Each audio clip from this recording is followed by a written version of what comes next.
Hello everyone, मैं हूं शिवम द्विवेदी और आप देख रहे हैं अपना पसंदीदा चैनल ज्ञानोदय के गुरुजी।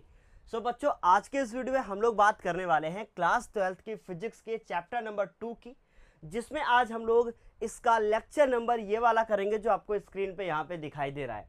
तो बच्चों, आज के इस वीडियो में हम लोग देखेंगे कि भाई संधारित्र क्या होता है और हम लोग इसमें ये देखेंगे कि धारिता किसे कहते हैं। ये वीडियो आपके लिए इसलिए इंपॉर्टेंट है क्योंकि ये क्लास 12th की फिजिक्स का चैप्टर नंबर 2 है, जो कि आपके लिए बहुत ही ज़्यादा बेसिक सा वीडियो हो जाएगा और यहाँ से क्वेश्चन एग्जाम में आता है, बहुत ही ज़्यादा इंपॉर्टेंट है। चलिए हम लोग सेशन को शुरू करते हैं क्योंकि गुरुजी है तो संभव है। बच्चों, यहाँ पे लिखा है कि परावैद्युत तथा संधारित्र, ये हमारा इस चैप्टर का 50 से अब वाला पार्ट है। इट मीन्स हम लोग 50% इस चैप्टर को कवर कर चुके हैं, 50% से ऊपर के चैप्टर को हम लोग यहाँ पे कवर कर रहे हैं। बच्चों, मैंने आपको ये बताया है कि ये चैप्टर आपको 2 पार्ट में मैं दूंगा, जिसका एक पार्ट हम लोग कवर कर चुके हैं विभव वाला। अब हम लोग इसका दूसरा पार्ट धारिता कवर कर रहे हैं। तो इसका वीडियो आज से शुरुआत होगा और हम लोग यहाँ नंबर डालकर इस बार पढ़ाई करेंगे, क्योंकि एक बच्चे ने कमेंट किया था कि सर प्लीज़ नंबर डाल लिया कीजिए। तो चलिए फिर आज के इस वीडियो का पहला पॉइंट हमारा है कि चालक किसे कहते हैं, फिर दूसरा पॉइंट है कि अचालक किसे कहते हैं। ये बहुत ज़्यादा इंपॉर्टेंट नहीं है, इसलिए हमने इनके बारे में डीप में नहीं लिखा है। एक एक लाइन हम आपको बताएंगे और आप अपनी कॉपी पे लिख लेंगे। उसके बाद सबसे ज़्यादा इंपॉर्टेंट पार्ट की बात करेंगे, जो कि है विद्युत धारिता। इसके बाद हम बात करेंगे कि विलगित जो हमारा गोलीय चालक होगा उसकी धारिता कितनी होती है, और उसके बाद एक आवेशित चालक की स्थितिज ऊर्जा कितनी होती है, इसको ज्ञात करेंगे। किसके पदों में? धारिता के पदों में। इसलिए ये वीडियो आज का बहुत ही ज़्यादा इंपॉर्टेंट है। चलिए फिर बिना देर किए हुए शुरू करते हैं। बच्चों, यहाँ आप देखें क्या लिखा हुआ है, चालक लिखा हुआ है। शुरू से पढ़ते हुए आ रहे हैं, छोटी सी क्लास से आपने कि चालक किसे कहते हैं। तो आप लिख सकते हैं कि चालक वह पदार्थ होता है जिसमें विद्युत धारा का प्रभाव संभव हो सकता है। इसका मतलब है कि हम लिख सकते हैं कि चालक एक वह पदार्थ है, चालक एक वह पदार्थ है जिसमें क्या होता है, विद्युत धारा का प्रवाह हो सकता है। जैसे मैं अगर बात करूं कि तांबा, चांदी, इनमें क्या होता है, धारा का प्रवाह हो सकता है। तो उदाहरण आप लिख लेंगे तांबा और चांदी। लेकिन एक बहुत इंपॉर्टेंट लाइन लिखनी है कि चालक में कैसे होता है विद्युत धारा का प्रवाह। तो ये मैं 10th क्लास से आप सभी को बता रहा हूं कि जब कभी भी किसी चालक में धारा का प्रवाह होता है तो मुक्त इलेक्ट्रॉनों के द्वारा होता है। ये लाइन भी ऐड करके लिख लेना है कि किसी चालक में धारा का प्रवाह मुक्त इलेक्ट्रॉनों के द्वारा होता है। अब बात करते हैं कि भाई अचालक क्या होता है। सिंपल सी बात है कि जिसमें धारा का प्रवाह नहीं होगा उसको हम लोग क्या बोलेंगे, अचालक बोलेंगे। तो वह पदार्थ जिसमें धारा का प्रवाह नहीं होता है उसे हम लोग विद्युत अचालक बोलते हैं। तो इतना समझ में आ गया होगा आपको। अब आप सोच रहे होंगे कि चालक और अचालक यहाँ पे इस चैप्टर में धारिता में लाने का मतलब क्या है। आपके मन में ये क्वेश्चन जरूर आया होगा। बच्चों, एक बात बताना, अगर किसी चालक में धारा बहती है तो इसका मतलब क्या होता है, आवेश का प्रवाह होता है, और धारिता का आवेश से कनेक्शन है। इसलिए बताया जा रहा है कि धारिता का जब आवेश से कनेक्शन है तो इसलिए चालक और अचालक भी यहाँ पर आपको बताया जा रहा है। ठीक है, तो अब बिना देर किए हुए शुरू करते हैं अपना इंपॉर्टेंट टॉपिक, और जो कि है विद्युत धारिता। लेकिन अचालक में आप जो है उदाहरण लिख लीजिएगा, जैसे कि बच्चों रबड़, कांच, है ना। तो रबड़ मत लिखना, रबर लिखना, कांच, और उसके बाद लकड़ी, कागज, ये सब क्या है, ये हमारे कुचालक हैं जिनको हम लोग अचालक बोलते हैं या विद्युत रोधी बोलते हैं। ठीक है, इतना समझ में आ गया होगा। चलिए शुरू करते हैं इंपॉर्टेंट टॉपिक, जो कि है विद्युत धारिता। किसी चालक की विद्युत धारिता उस चालक की आवेश का संग्रहण करने की क्षमता कहलाती है। जैसे आपने देखा था कि लेंस की क्षमता क्या होता है, 10th क्लास में देखा, ठीक वैसे ही यहाँ पर क्या है कि किसी भी एक चालक की जो आवेश को ग्रहण करने की क्षमता होती है उसको हम बोलेंगे कि क्या है, वो धारिता है। मतलब आवेश को धारण करने की क्षमता धारिता कहलाती है। इसे हम लोग अंग्रेजी में कैपेसिटेंस बोलते हैं। जैसा रेजिस्टेंस पढ़ा था ना आपने 10th क्लास में कि भाई प्रतिरोध होता है, वैसे ही इसको हम लोग कैपेसिटेंस बोलते हैं। तो ये क्या होता है बच्चों, कैपेसिटेंस होता है किसी भी चालक की धारिता। इतना समझ में आ गया। इसी तरीके से जब आप लोगों ने पढ़ा था क्लास 10th में, तो मैंने वहां पर बताया था आपको कि भाई प्रतिरोध होता है एक, जिसको हम लोग रेजिस्टेंस बोलते हैं, और एक प्रतिरोधक होता है ना, जिसको हम लोग रजिस्टर बोलते हैं। दोनों में अंतर होता है ना। प्रतिरोध उसका गुण होता है और प्रतिरोधक हमारा क्या होता है, कोई भी एक डिवाइस होती है। वैसे ही एक संधारित्र होता है और एक धारिता होता है। संधारित्र जो होता है वो क्या करता है, आवेश को मतलब वो एक डिवाइस है जो आवेश को ग्रहण करती है, और आवेश को ग्रहण करने की क्षमता वो धारिता कहलाती है। सबसे बड़ा अंतर इस वीडियो का सबसे इंपॉर्टेंट पॉइंट आपको मैंने बताया कि संधारित्र क्या है, एक प्रकार की डिवाइस है जो कि क्या करती है, मतलब एक प्रकार की युक्ति है जो आवेश को धारण करती है, और धारिता क्या है, उसकी क्षमता है जो कि हम लोग बोलेंगे कि हाँ किसी चालक की विद्युत धारिता उस चालक की आवेश का संग्रहण करने की क्षमता कहलाती है। सिंपल सी बात है, समझ गए होंगे कि धारिता क्या है। इसे हम लोग किससे प्रदर्शित करते हैं, सी से प्रदर्शित करते हैं। कैपेसिटेंस बोलते हैं ना अंग्रेजी में, इसलिए हम लोग इसको सी से लिखते हैं। आप लिख सकते हो कि इसे सी से लिखा जाता है, कैपिटल सी से लिखा जाता है। ठीक, अब एक बात और है, अगर हम संधारित्र की बात कर रहे होंगे तो वहां पे हम लोग उसको सी से नहीं लिखेंगे, वो एक प्रकार की युक्ति है, उसे आप प्रदर्शित नहीं कर सकते हैं। मतलब संधारित्र एक प्रकार की क्या है, जैसे हमने कहा ये क्या है, हमने कहा ये पेन है, मैंने बोला कि इंक को धारण करने की क्षमता है इसके अंदर, भाई इंक इसके अंदर है कि नहीं, तो ये हमारी इंक को धारण करने की क्षमता है और इसके अंदर है, इंक को धारण कर लेगी, तो हम लोग बोलेंगे कि हाँ इंक को धारण करने की क्षमता है, और उसको मैंने कुछ अलग से नाम दे दिया। फिर मैंने बोला कि ये डिवाइस क्या है, ये डिवाइस है हमारी पेन। तो वैसे ही संधारित्र है जो क्या करेगा, आवेश को संग्रहण करेगा। धारिता क्या है, जो धारिता है वो संग्रहण करने की क्षमता है, मतलब एक प्रकार का उसका गुण है। समझ गया बच्चों जो अंतर मैंने बताया। अब मान लो कि यदि किसी चालक को Q आवेश देने पर उसमें V विभव की वृद्धि हो, ये सिंपल सी बात है, जब किसी चालक तार में धारा बहती है इसका मतलब है कि विभवांतर भी उसमें है। तो वैसे ही बोल रहे हैं कि अगर धारा है तो विभव है, धारा है तो विभव है, विभव है तो आवेश है ना, क्योंकि आपको पता है कि अगर किसी में धारा बह रही है इसका मतलब आवेश की प्रवाह की दर है वो, है ना, जिसे हम धारा कहते हैं। तो वैसे ही बच्चों चालक को Q आवेश देने पर उसमें विभव की वृद्धि कितनी होती है, मान लीजिए कि V होती है, तो अगर V बढ़ रहा है इसका मतलब Q भी आप बढ़ा रहे हैं, तो Q डायरेक्टली प्रोपोर्शनल है क्या है, V के। हम बोलेंगे कि Q अनुक्रमानुपाती है V से। V क्या है, विभव है, Q क्या है बच्चों, Q हमारा आवेश है। तो जैसे ही ये चिन्ह हटता है कोई एक नियतांक आता है, और वो नियतांक हमने यहाँ पे लिखा है क्या, C। तो मैं यहाँ से C का वैल्यू निकालूंगा तो Q अपन V आएगा। तो हम बोल सकते हैं कि भाई किसी भी चालक की धारिता, लिख सकते हो आप इसको कि किसी चालक की धारिता, अतः करके आप लिख सकते हो कि अतः किसी चालक की धारिता, किसी चालक की धारिता, ठीक है बच्चों। अगर आप लोगों को आवाज़ मेरी कम आती हो तो ये सब आप लोग आज के वीडियो में बता देंगे। मैं कोशिश कर रहा हूँ कि वो वाला माइक ले लूँ जो यहाँ पर लगाते हैं, है ना, क्योंकि अभी गर्मी बहुत ज़्यादा है, मुझे बगल में फ़ैन लगा के वीडियो बनाना पड़ता है। तो अगर आप लोगों को ऐसा लगता है, मैंने कुछ फ़िल्टर्स का यूज़ किया है ताकि फ़ैन वगैरह की आवाज़ ना आए, ठीक है, तो आज मैंने वो थोड़ा फ़िल्टर और थोड़ा लो किया है, इट मीन्स आज थोड़ा फ़ैन की आवाज़ और कम आएगी। लेकिन अगर मेरी आवाज़ आज की इस वीडियो में, मैं धीरे वैसे बोलता नहीं, अगर मेरी आवाज़ कम आ रही है आपको इस वीडियो में तो बता दीजिएगा। मैं कोशिश कर रहा हूँ कि वो वाला माइक लेके आऊँ जो यहाँ पे लगा के हम लोग बोलेंगे। तो अतः किसी चालक की धारिता, अतः किसी चालक की धारिता, उसमें प्रवाहित आवेश, उसमें प्रवाहित आवेश व उसमें प्रवाहित आवेश व विभव का अनुपात होती है। क्या होती है बच्चों, अनुपात होती है। अब एक क्वेश्चन पेपर में आता है और वो बहुत ज़्यादा इंपॉर्टेंट होता है। अब एक क्वेश्चन पेपर में आता है और मैंने बोला ना कि वो बहुत ज़्यादा इंपॉर्टेंट होता है, और वो क्वेश्चन ये है कि धारिता का मान किसके किसके ऊपर निर्भर करता है। बच्चों ये क्वेश्चन पेपर में बहुत ज़्यादा आता है कि किसी चालक में जो धारिता का मान होता है वो किसके किसके ऊपर निर्भर करता है। ठीक, अब ये आप लिख लीजिएगा कि किसी चालक में धारिता का मान, या बहुत इंपॉर्टेंट पॉइंट है और इसको आप जरूर लिख लेना कि किसी चालक में धारिता का मान। अब देखो मैं इसको शॉर्ट में धारिता ही बोलूंगा, अगर आप इसको पूरा विद्युत धारिता बोलना चाहते हैं लिख सकते हो।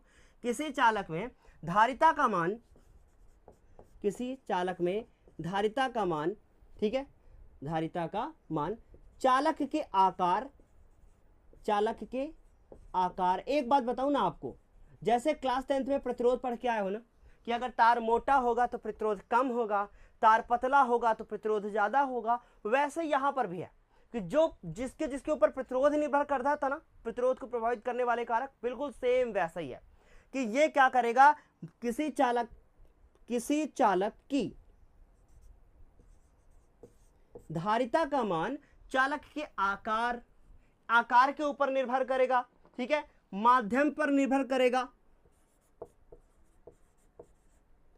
उसके माध्यम पर निर्भर करेगा, और एक पॉइंट पर और निर्भर करेगा, चालक के पास उपस्थित किसी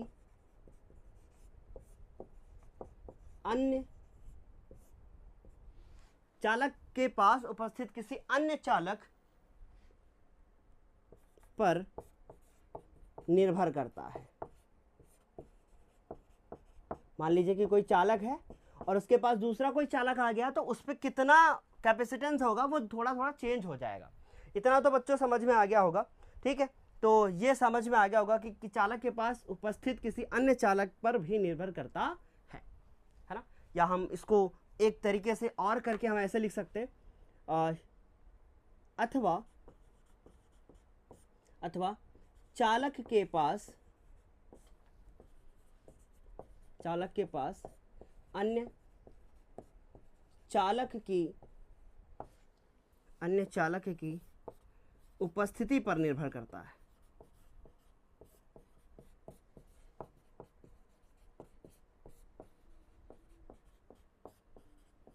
ये ज्यादा सही है, ठीक है, कि किसी चालक की धारिता का मान चालक के आकार पर निर्भर करता है, चालक के पास उपस्थित किसी दूसरे चालक पर निर्भर करता है। उससे अच्छा ये लाइन है कि आप ऐसे लिख लो कि किसी चालक की धारिता का मान चालक के आकार, माध्यम, चालक के पास अन्य चालक की उपस्थिति पर निर्भर करता है, ठीक है। इतना समझ में आ गया बच्चों कि अगर कोई दूसरा चालक आ जाएगा किसी चालक के पास तो उसकी धारिता का मान बदल जाएगा। दोनों लाइन में थोड़ा सा डिफरेंस था जो कि काफी ज्यादा हो जाता, इसलिए आप लोगों को मैंने बताया। अब सबसे इंपॉर्टेंट है कि इसका विमा क्या होता है और इसका मात्रक क्या होता है। बहुत इंपॉर्टेंट है और अच्छे से प्लीज लिखना है इसको, ठीक। तो हम लोग लिखेंगे कि धारिता की विमा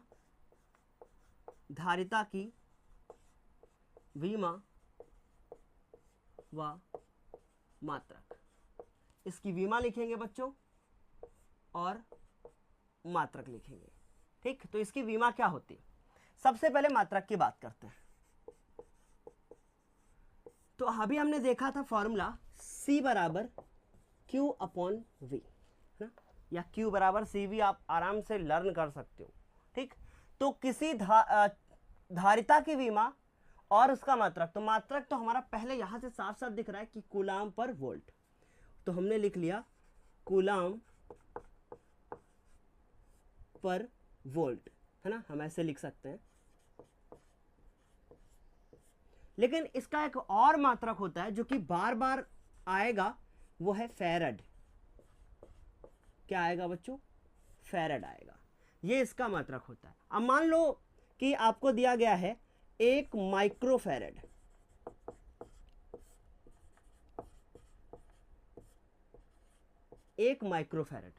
और हम इसको सिंपली F से डिनोट करेंगे।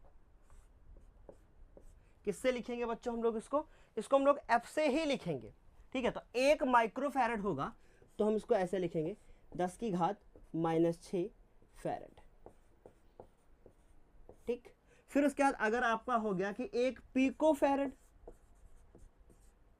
तो आपको पता है कि पिको अगर रात के 12 बज रहे हो और किसी औरत की साड़ी में पिको ना हो, मान लो हमारी शादी हो गई हो, पिको ना हो हमारी औरत की साड़ी में, रात के 12 बजे जगा के पिको करवाने के लिए भेजेगी वो हमको, इसका मतलब 10 की घात कितना होगा, -12।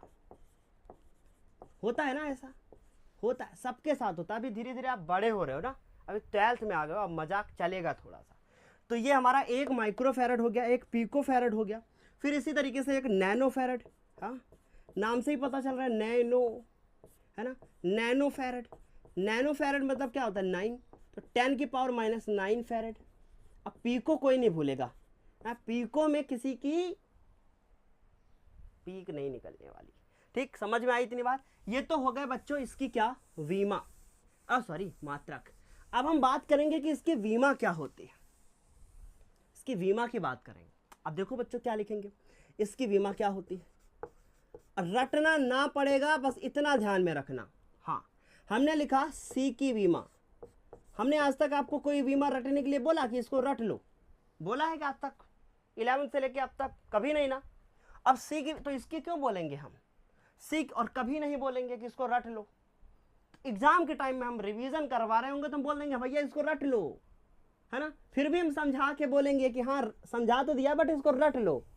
क्यू की बीमा के लिए क्या लिखेंगे हम लोग, सॉरी सी की बीमा के लिए क्यू की बीमा और इसके बाद वी की बीमा। ये हो गया हमारा, ठीक। अब देखो बच्चों, क्यू की बीमा और वी की बीमा, हम लोग एक फॉर्मूला जानते हैं, W बराबर वी क्यू। हम जानते हैं ना, सही से बताना, जानते हो सब लोग जानते हो। तो V बराबर क्या होगा, W अपॉन Q। ये बोलेंगे हम, बोलेंगे कि नहीं। अब W अपॉन Q, लेकिन V बराबर हम लोग फॉर्मूला और जानते हैं कि वो F होता है और इनटू डिस्प्लेसमेंट होता है। ये देखो कुछ निकल रहा है यहाँ से, नोट कर लो। हमने बोला W बराबर वी क्यू, तो V बराबर W अपॉन क्यू, है ना, V बराबर W अपॉन क्यू। फिर उसके बाद W को चेंज किया बल गुणे विस्थापन में और नीचे Q को Q रहने दिया। अब क्या करेंगे शिवम सर, देखते जाओ। V को हम सीधे उठा के क्या लिखेंगे, हम लिखेंगे Q की बीमा, और उसके बाद यहां देख लो, ऐसे लिख लो इसको, F और S बटे Q, ठीक। तो ये हमने लिखा F की बीमा और S की बीमा। S क्या है, विस्थापन,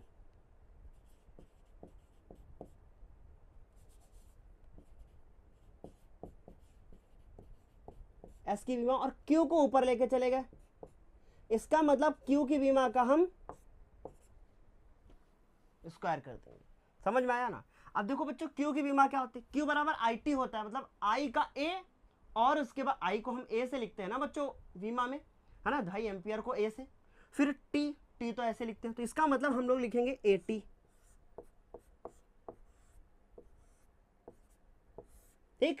F की बीमा MLT माइनस 2। देखो समझ लोगे तो हमेशा याद रहेगा, आप अपने आप भी कर लोगे। और इसकी बीमा क्या होती है, L, क्योंकि ये चीजें रटने से एक बार में आ तो जाती है भाई, रट लिया आपने सी की बीमा।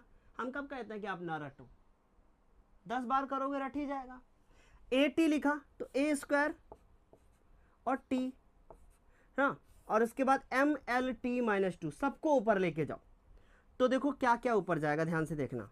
इसको हटाते हैं, M ऊपर गया ना माइनस के साथ, L और L 2 बार है, ऊपर जाएगा 2 बार, वो भी माइनस का हो जाएगा, ठीक।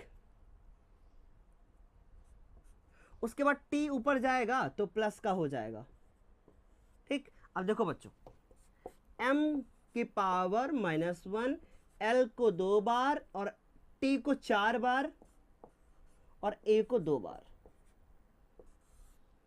अब ये हो गया आपका, तो समझ में आ गया कि नहीं, 12 और 42, और यहां पे माइनस लगा लो, मतलब ये हो गया आपका M-1 L-2 T4 A square. समझ में आ गया। तो ये हमारी इसकी क्या हो गई है, बीमा हो गई, ठीक। इतना समझ में आ गया आप लोगों को। प्लीज अभी स्क्रीनशॉट ले लो, फिर हम बात करेंगे कि विलगित गोलीय चालक की कितनी धारिता होती है, लेकिन उससे पहले स्क्रीनशॉट प्लीज।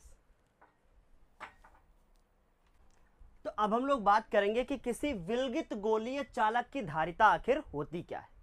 बच्चों गोलीय चालक क्या है, गोलीय चालक की बात करूं जैसे कि आपका एक कोई गेंद, ये क्या है बच्चों, एक गोलीय चालक है। इसकी धारिता कितनी होगी, ये कितना आवेश को धारण करेगा। भाई जहां अगर मैं धारिता बोलूं समझ लेना कितना आवेश को धारण करेगा, बस इतना समझना। तो हम लोग मानते हैं कि हमारे पास एक कोई गोलीय जो है वो एक चालक है और जिसकी त्रिज्या हमने कुछ दे दी है। तो मान लेते हैं बच्चों कि हमारे पास एक कोई गोलीय चालक है, ठीक है। तो हम लोग एक गोलीय चालक बनाते हैं और जिसकी त्रिज्या हम जो है वो देते हैं कितनी, वो त्रिज्या हमने दे दी है बच्चों कितनी, A, ठीक है। हमने उसकी त्रिज्या A दे दी है। तो ये हमने एक गोलीय चालक बना दिया है और इस गोलीय चालक की जो त्रिज्या है वो कितनी है बच्चों, A। तो इसकी त्रिज्या कितनी है, A है, ये मैंने मान लिया, ठीक। अब आपको पता है कि अगर ये इसकी त्रिज्या A है तो ये हमारी A त्रिज्या है। इस चालक के पृष्ठ पर, जो ये चालक आपको गोल गोल दिख रहा है, इस चालक के पृष्ठ पर जो इसका आवेश है वो कैसा है, मैंने मान लिया कि भाई प्लस क्यू आवेश है।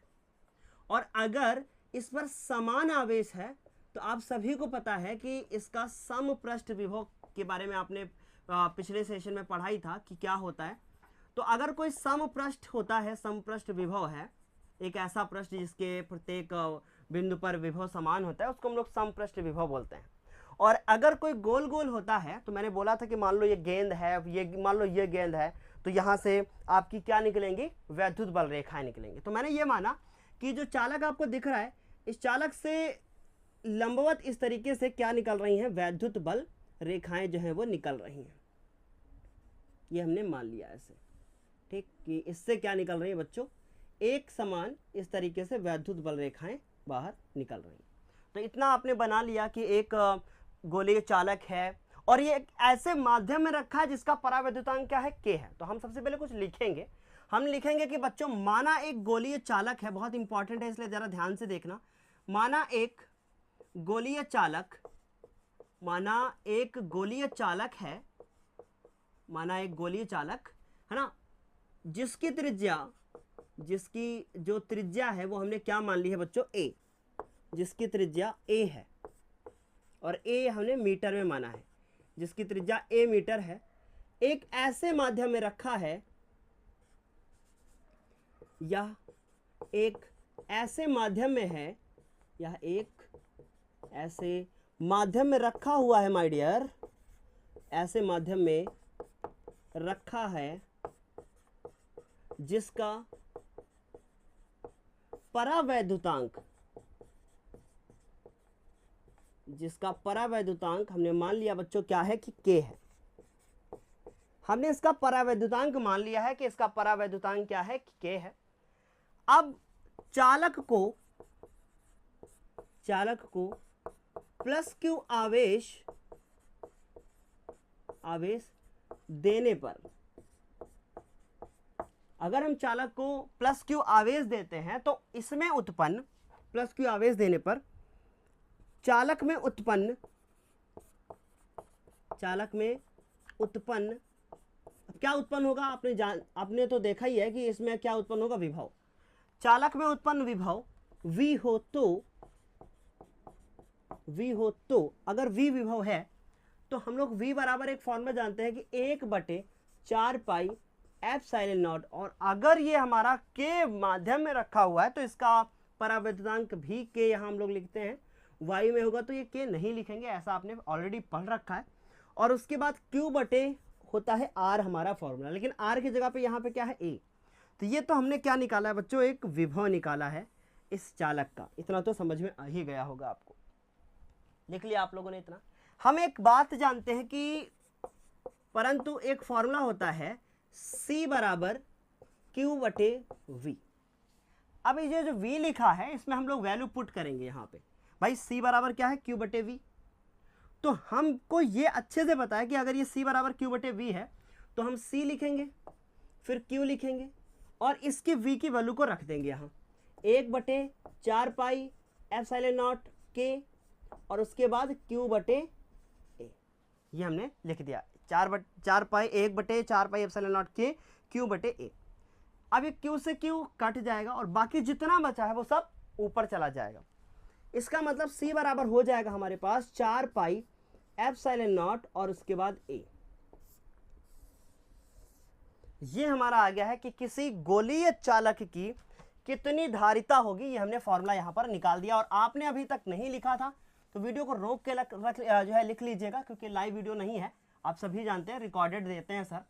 तो आप लोग इसको रोक के फिर लिख लीजिएगा एक बार मैंने क्या किया। कुछ नहीं किया, मैंने बोला कि अगर कोई हमारा चालक है और ऐसे माध्यम में रखा है जिसका परावैद्युतांक कितना है, के है, ठीक है, और उसकी चालक की जो त्रिज्या है वो कितनी है, वो a है, तो उस पर जो विभव उत्पन्न होगा वो विभव कितना होगा, वो विभव होगा v बराबर 1/4 पाई एप्सिलॉन नॉट के, और उसके बाद फिर बच्चों क्या होगा 1/4 पाई एप्सिलॉन नॉट के और Q बटे A होता है। तो A क्या है, उसकी त्रिज्या है। हमने विभव का एक मेन फॉर्मूला देखा था कि V बराबर 1/4 पाई एप्सिलॉन नॉट के। क्या आप लोगों के एरिया में भी इतनी गर्मी हो रही जितनी गर्मी मेरे एरिया में है ना? सामने से इतना तेज मैं फैन चला रहा हूँ, उसके बावजूद भी बहुत ही ज़्यादा गर्मी लग रही है। तो v बराबर 1/4 पाई एप्सिलॉन नॉट के और q बटे क्या होगा, r होगा। लेकिन r की जगह पे हमने a लिखा है क्योंकि वो जो हमारा चालक है वो कैसा है, गोली है, और उसकी त्रिज्या r नहीं है, वो हमने a मान रखा है। ये हमारा मेन फॉर्मूला हो गया। अभी यहाँ से हमें कुछ और भी बताना है, अभी खत्म नहीं हुआ है ये। अब यहाँ से देखो जरा, हम लोग लिखेंगे कि अतः स्पष्ट है कि, ये पेपर में आएगा, अतः स्पष्ट है कि, और ये पेपर में आता है 3 नंबर का, उठा के देख लेना पेपर। अतः स्पष्ट है कि C डायरेक्टली प्रोपोर्शनल टू, भाई C का जो मान है वो A है, C directly proportional to A। अतः स्पष्ट है कि धारिता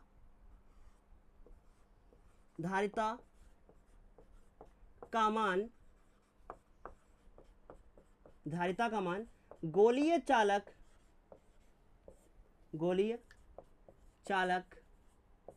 की त्रिज्या के अनुक्रमानुपाती होता है।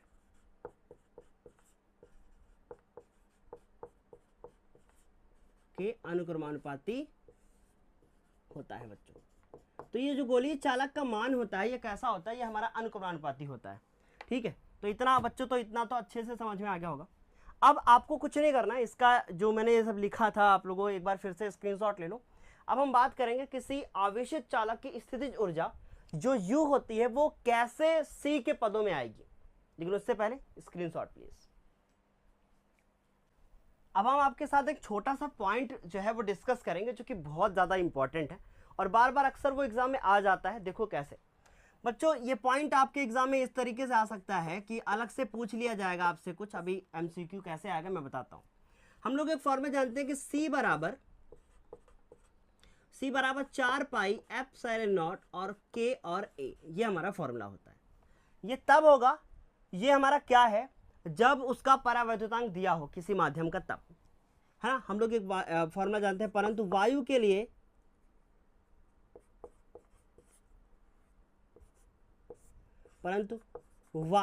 लिए K बराबर क्या होता है, 1 होता है। तब वायु में चालक की, वायु में उपस्थित लिख लेना आप यहाँ पे, वायु में चालक की धारिता को हम लोग लिख देंगे C0। ठीक, ये C है और ये C0। अब इसके बाद फॉर्मूला हो जाएगा 4 पाई एप्सिलॉन नॉट और K हट जाएगा और ये हमारे पास A आएगा। इसको हमने समीकरण नंबर 1 मान लिया और इसको हमने समीकरण नंबर 2 मान लिया। अगर इन दोनों को मैं डिवाइड करता हूं, जैसे मैं ये बटे ये निकालना चाहूं तो क्या आएगा। ठीक, देखो हमने निकाला कि C बटे C0, तो C का वैल्यू क्या है, 4 पाई एप्सिलॉन नॉट K और ये A, फिर ये है 4 पाई एप्सिलॉन नॉट और A, ये इससे कट जाएगा।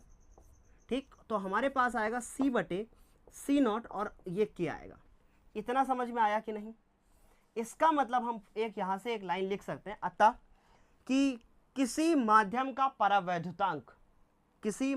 परावैद्युतांक C बटे C0 के अनुपात के बराबर होता है। और सेम हम लोगों ने formula epsilon upon epsilon not, ये कहाँ पर पढ़ रखा है बच्चों, हमने फर्स्ट चैप्टर में इसको पढ़ा था। अगर आपने वो वीडियो नहीं देखा है तो जाके जरूर देखना, लिंक सब नीचे आपको डिस्क्रिप्शन बॉक्स में दी जा रही है। तो बच्चों अभी आपको स्क्रीनशॉट लेना है। अब हम बात करेंगे आवेशित चालक की स्थितिज ऊर्जा आखिर क्या होती है। ठीक है, तो आप हेडिंग डालेंगे आवेशित चालक की स्थितिज ऊर्जा। ठीक है, क्या हेडिंग होगी बच्चों, आवेशित चालक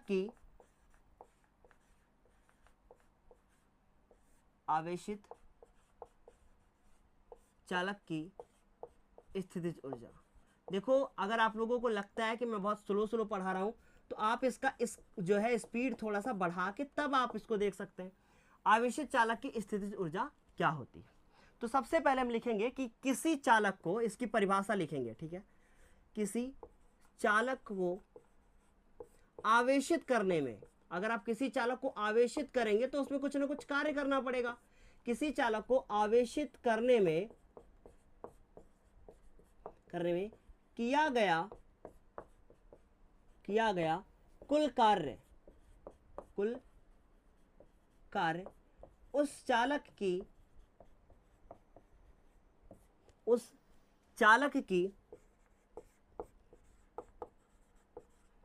स्थितिज ऊर्जा कहलाता है।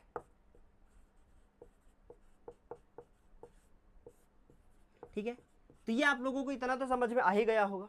ठीक, इसे हम लोग किससे प्रदर्शित करते हैं? इसे U से लिखा जाता है। इसे हम लोग क्या करते हैं? U से U से लिखते हैं। अब आप किसी भी चालक को अगर आप आवेशित करोगे तो उसमें विभव उत्पन्न होगा कि नहीं? भाई उसमें विभव उत्पन्न होगा कि नहीं? अब मान लो कि ये आपका चालक है, ठीक, ये आपका चालक है और इसको आप आवेशित करना शुरू करते हो। जब इसको आप आवेशित नहीं कर रहे हो, इसमें आवेश का प्रवाह नहीं हो रहा है, इसका मतलब इसमें विभव अभी 0 है। कुछ समय बाद ये आवेशित हो गया, इस पे विभव V आ गया है, तो इस पे जब विभव V आ गया तो औसत विभव आप निकालोगे। बात समझ में आ रही ना? औसत विभव निकालोगे तब वो औसत विभव आपका आ जाएगा 0 + V/2। अब आपने विभव निकाल लिया। हम एक फॉर्मूला जानते हैं कि कार्य बराबर W/Q, सॉरी V बराबर W/Q, है ना, कि कार्य बराबर VQ, है ना, विभवांतर गुणे आवेश। वहां पे हम उस आवेश के उस विभव के मान को रख देंगे और Q से गुणा कर देंगे, कार्य निकल आएगा। बस खत्म, बहुत छोटा सा निगमन है। मैंने बोला कि किसी चालक को आवेशित करने में किया गया कुल कार्य उस चालक की स्थितिज ऊर्जा कहलाती है। माना किसी चालक, ये बहुत इंपॉर्टेंट है इसलिए अच्छे से लिखना, कि माना किसी चालक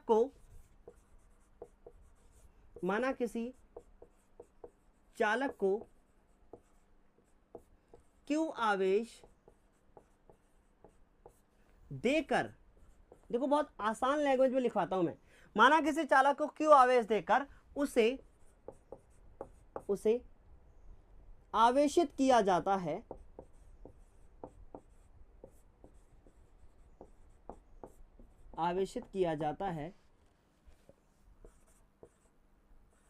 जिस कारण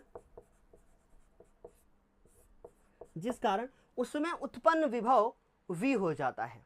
ठीक है, जिस कारण उसका विभव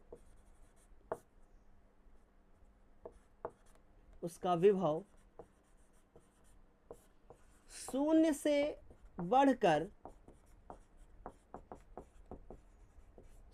बढ़कर V हो जाता है। आज का वीडियो थोड़ा थ्योरेटिकल था, इसलिए नज़रों से नज़रें हमारी कम मिल पाई, क्योंकि हमारा ज़्यादा फोकस बोर्ड पे रहा है।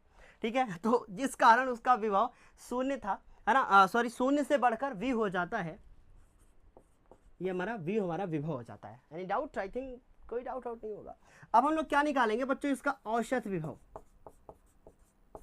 और औसत विभव कैसे निकलता है भाई? औसत, है ना। अब मान लो कि पहले दिन आपकी मम्मी ने आपसे एक वादा किया है कि मैं आपको रोज 10 रुपया दूंगी, बेटा जाओ आइसक्रीम खाओ। अभी छोटे नहीं हो, आइसक्रीम वगैरह नहीं खाते आप, ठीक है, लेकिन अब मम्मी पैसा दे रही है तो नहीं मानता दिल, है ना। तो बच्चों कि मम्मी ने आपसे वादा किया कि भाई हम रोज आपको 10-10 रुपया देंगे, थोड़ा मजाक वाला करके कुछ समझाने की कोशिश है। मम्मी ने आपसे वादा किया कि भाई हम आपसे प्रॉमिस करते हैं हम आपको रोज 10 रुपया देंगे। मम्मी ने आज आपको 16 मई को आपको मम्मी ने 0 रुपया दिया, ठीक, कोई पैसा नहीं दिया आपकी मम्मी ने। आप थोड़ा सा मुंह बनाए बैठ गए, कोई बात नहीं। अब आपकी मम्मी ने दूसरे दिन आपको 10 रुपया दे दिया। अब शाम को पापा आते हैं 17 को, पापा से आप बताते मम्मी ने हमको 5 रुपया दिया है, आपको दिया 10। फिर आप पापा को समझाते, मम्मी ने वादा किया था ना कि हम 10 रुपया देंगे रोज, लेकिन मम्मी ने आज मुझे 10 दिया है, कल तो दिया ही नहीं था ना। तो औसत अब एवरेज तो 5 ही रुपया हुआ ना, कि 0 रुपया दिया था, फिर 10 रुपया दिया है, फिर जोड़ के आपने आधा कर दिया उसको। भाई 2 दिन का निकाल लिया अलग अलग, मम्मी ने अपना वादा तोड़ा। तो इसका मतलब है कि औसत विभव अगर आपको निकालना है तो प्रारंभ में विभव और उसके बाद वाला विभव डिवाइडेड बाई 2 करेंगे, ठीक। तो ये आपका जो औसत विभव आएगा वो कितना होगा? V/2 होगा। इतना समझ में आया? अब हम लोग जानते हैं अतः चालक को आवेशित करने में किया गया कार्य। अभी इसको लिख लो जल्दी से, मैंने बहुत सिंपल लैंग्वेज में लिखा है, ठीक है। अतः आवेशित को चालक को आवेशित करने में किया गया कार्य, तो हम लोग लिखेंगे अतः चालक को आवेशित कर रहे हो ना बच्चों, आवेशित करने में किया गया कार्य। और चालक को आवेशित करोगे तो कुछ कार्य करोगे, और W बराबर वो फॉर्मूला क्या होगा, वी क्यू। तो हम लोग W बराबर क्या लिखेंगे, औसत विभव, और उसके बाद गुणा करेंगे किसके साथ, आवेश के साथ। औसत विभव कितना है, ये हुआ, समझ में आया इतना। ये हमारा W बराबर हो गया, यहां से W बराबर VQ/2। ये तो मेरा W आया है। अभी किसी चालक को आवेशित करोगे तो ये वाला कार्य करना पड़ेगा, ठीक। V और Q/2। हम एक फॉर्मूला जानते हैं, दिखाई दे रहा है कि नहीं भाई, ये मुझे बताओ जल्दी से एक बार, ठीक। हम लोग एक फॉर्मूला जानते हैं, क्या होता है मेरा फॉर्मूला, परंतु एक फॉर्मूला होता है, इसमें तो शायद कम दिखाई दे रहा होगा, है तो कलर ज़्यादा लेकिन अभी पतला चलता है वो, तो परंतु एक फॉर्मूला होता है C बराबर, हम लोग भाई C के पदों में फॉर्मूला जानते हैं ना। अभी रुक जाओ, परंतु यह कार्य स्थितिज ऊर्जा कहलाता है। मतलब नाम को काम कोई और करे, नाम हमेशा ऊर्जा ले लेती है। ऊर्जा बहुत बदतमीज है, काम ये करता है और नाम अपना लगा लेती है। फाइंड करोगे W आ जाएगा U, है। ऐसा कौन करता है आपके घर में, आपके बड़े भैया करते होंगे, काम आप करो, बता देंगे हमने किया है ना। तो परंतु यह कार्य स्थितिज ऊर्जा कहलाता है, और U बराबर आपका हो जाएगा VQ/2, ये हो जाएगा, ठीक। अब हम एक फॉर्मूला जानते हैं कि C बराबर Q/V, इसलिए V का मान यहां से निकाल लो आप, है ना भाई। V का मान ही निकालोगे, कुछ ना कुछ तो करना पड़ेगा ना। V को हटाओ, V का मान निकालोगे तो आएगा Q/C, यहां से आ जाएगा Q/C, इसमें हम लोग रख देंगे, यहां से V बराबर हो जाएगा Q/C, ठीक। तो इतना समझ में आया कि नहीं, या फिर चाहो तो Q को भी हटा सकते हो, क्योंकि वो ज़्यादा आसान लगेगा। Q बराबर CV, तो हम लोग Q को हटा देंगे, दिखाई दे रहा है, तो V हो गया आपका, और Q बराबर CV हो गया, और बटे में 2, ये आपका U आया है, ठीक। इसका ये मतलब हुआ कि U बराबर CV²/2, है ना।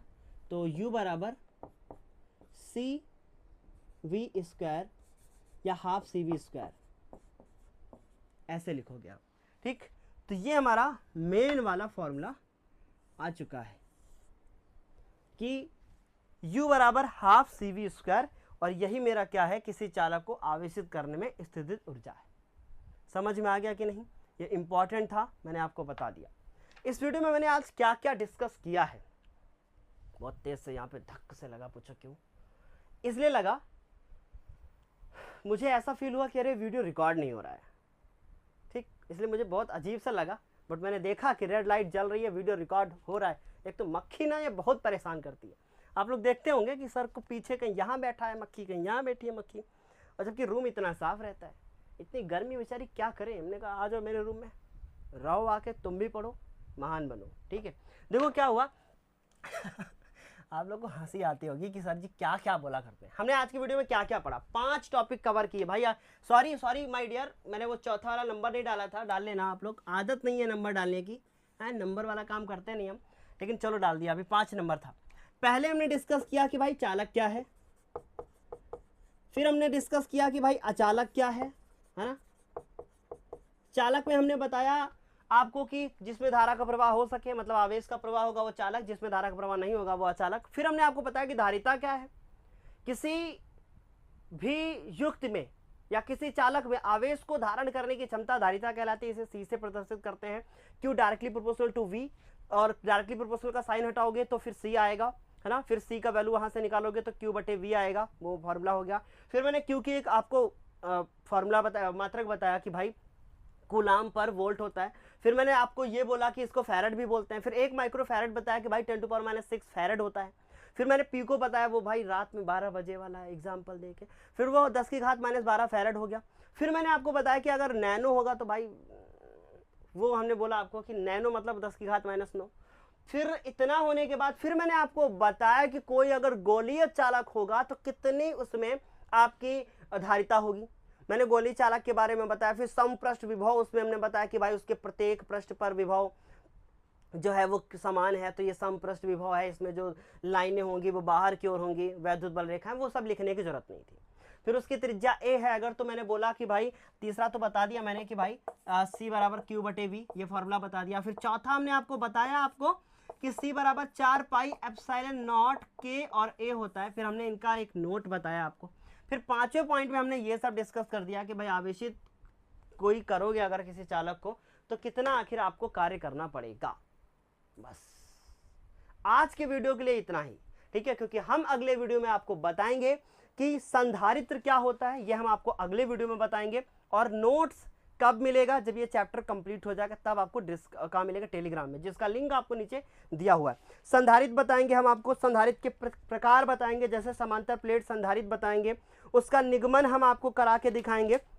समांतर प्लेट संधारित्र की धारिता जब उसके बीच में कोई परावैद्युत पदार्थ रखा हो, जो कि सबसे ज्यादा इंपॉर्टेंट वीडियो है। ये कॉपी में आपको इतना अच्छे से नहीं दिखाई दे रहा होगा, बट ये एक कॉपी है, ठीक है, ये कॉपी मेरी लिखवाई हुई है, इसी से मैं आप लोगों को अभी सब दूंगा, ठीक है, नोट्स वगैरह। फिर समांतर प्लेट संधारित्र की धारिता जब उसके प्लेटों के बीच परावैद्युत पदार्थ रखा हो, एक एक टॉपिक में डिस्कस कर रहा हूँ। फिर संधारित्रों का संयोजन, जैसे श्रेणी क्रम संयोजन, समांतर क्रम संयोजन, और उसके बाद दो आवेशित चालकों को एक दूसरे से जोड़ने पर आवेशों का पुनः वितरण, जिसे हम उभयनिष्ठ विभव कहते हैं। इसके बाद ये चैप्टर का सबसे इंपॉर्टेंट वाला टॉपिक होगा जो मैंने अभी बोला ना, और उठा के देख लो आप पिछले 5 साल का पेपर, ये क्वेश्चन पेपर में आता है कि दो आवेशित चालकों को एक दूसरे से जोड़ने पर आवेशों का पुनः वितरण, उभयनिष्ठ विभव और उनकी ऊर्जा, ये आता है। 2 पॉइंट आते हैं और लास्ट में पढ़ेंगे हम लोग वान डे ग्राफ जनित्र, और ये वीडियो फिर हमारा मतलब ये चैप्टर फिर हमारा कवर हो जाएगा। तो अगले वीडियो में हम आपको 2 निगमन देंगे, फिर एक वीडियो में संधारित्रों के प्रकार बताएंगे, फिर उसके बाद हम आपको जो भी उभयनिष्ठ ऊर्जा वाला वो बता रहे थे वो एक वीडियो में करेंगे पूरा, फिर एक वीडियो में वान डे ग्राफ। इसका मतलब लगभग 4 वीडियो, अभी लगभग 4 वीडियो, और उसके बाद फिर कुछ आपके क्वेश्चन न्यूमेरिकल, ठीक है। तो चलो फिर, ये देखो बड़े बड़े चैप्टर्स हैं बच्चों, बड़े बड़े चैप्टर हैं। तो चलिए फिर आज के वीडियो के लिए इतना ही, तब तक के लिए bye bye, take care, thank you, best of luck.